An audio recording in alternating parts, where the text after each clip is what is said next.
बहनों भाइयों नमस्कार।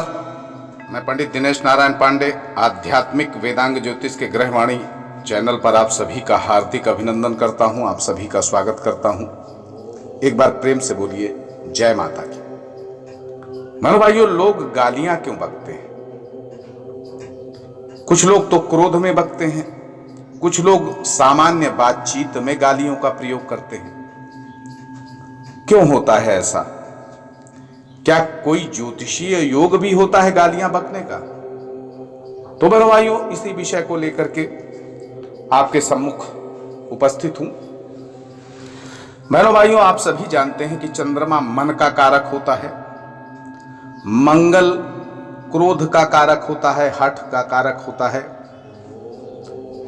साहस का कारक होता है, मंगल उग्र स्वभाव का होता है, बुध वाणी का कारक होता है और लग्न यानी हमारा व्यक्तित्व।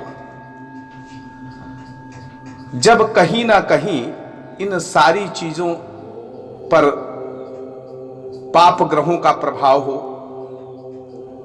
या पाप पीड़ित हो, द्वितीय भाव पाप पीड़ित हो, तो इस तरह की परिस्थितियां बनती हैं। चंद्रमा द्वादश भाव में होता है, व्यक्ति के नाक पर गुस्सा रहता है।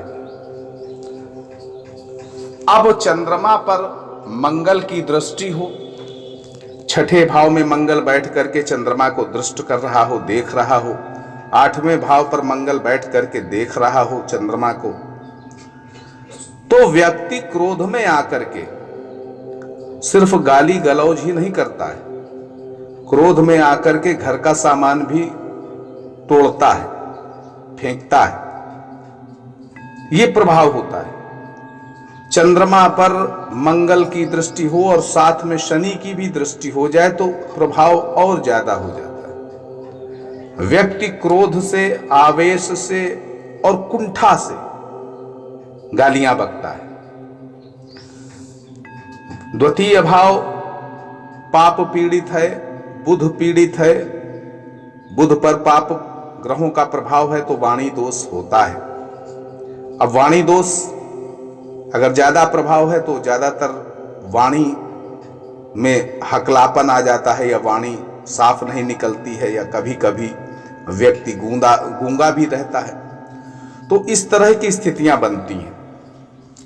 लेकिन इस वीडियो में सिर्फ गाली देने की कंडीशंस के बारे में बता रहा हूं। लग्न पर पाप ग्रहों का मंगल की दृष्टि हो, राहु की दृष्टि हो, शनि की दृष्टि हो, ऐसी स्थिति में व्यक्ति गालियां बकता है। बुध भी अगर साथ में पीड़ित है तो गालियां बकता है, तो बेवजह की गालियां बकता है, कोई प्रयोजन नहीं रहता, कोई क्रोध भी नहीं रहता, बातचीत में गालियां बकता है। ये सारी स्थितियां बनती हैं गाली बकने की। द्वितीय भाव पर मंगल बैठा हो, राहु बैठा हो, सूर्य बैठा हो,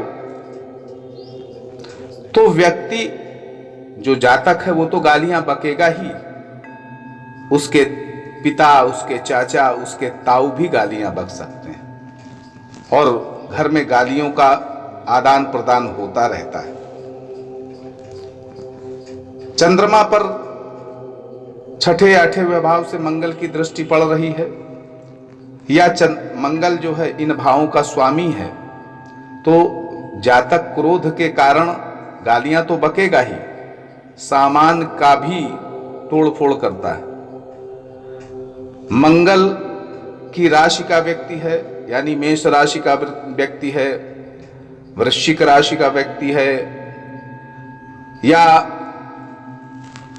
धनु राशि का व्यक्ति है, अग्नि प्रधान राशि सिंह राशि का व्यक्ति है, ये भी क्रोध में आकर के गालियों का आदान प्रदान करते हैं।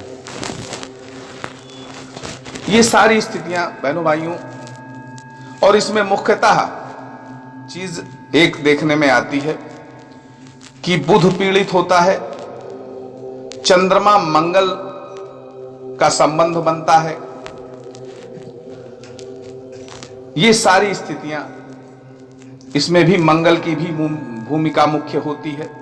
ये सब गाली बकने के लक्षण पैदा करते हैं। उपाय सिर्फ इसका एक ही है, बुध को मजबूत करना चाहिए। बुध को मजबूत करेंगे तो गालियां ज्यादातर नहीं निकलेंगी।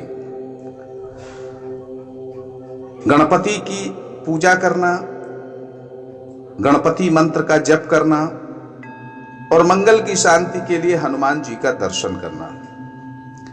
हनुमान जी का नित्य दर्शन करे जो व्यक्ति गाली बकता है। हनुमान जी को चोला चढ़ाए, हनुमान चालीसा का नित्य पाठ करे,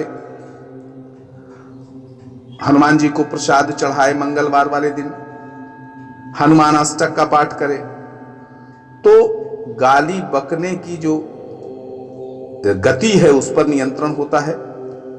व्यक्ति गाली देने में सोचता है फिर, और बहुत आवश्यक होता है तभी गाली बकता है। बहनों भाइयों, इसके पहले भी एक वीडियो में बना चुका हूं कि गालियां बकने से व्यक्ति का भाग्य प्रभावित होता है। बुध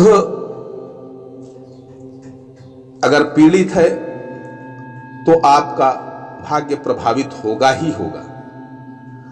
इसलिए कोशिश करें कि मुंह से गाली न निकालें, क्योंकि गालियां निकालने से कहीं ना कहीं हमारे जीवन में संकट की स्थितियां पैदा होती हैं। मंगल का उपाय जो मैंने बताए हैं, अगर आप इनको करते हैं तो इस स्थिति पर काफी हद तक आप नियंत्रण कर पाएंगे। बहनों भाइयों, आप सुखी रहें, समृद्ध रहें, इसी मंगलमयी कामना के साथ मैं पंडित दिनेश नारायण पांडे आप सभी से विदा लेता हूं। एक बार प्रेम से बोलिए जय माता की।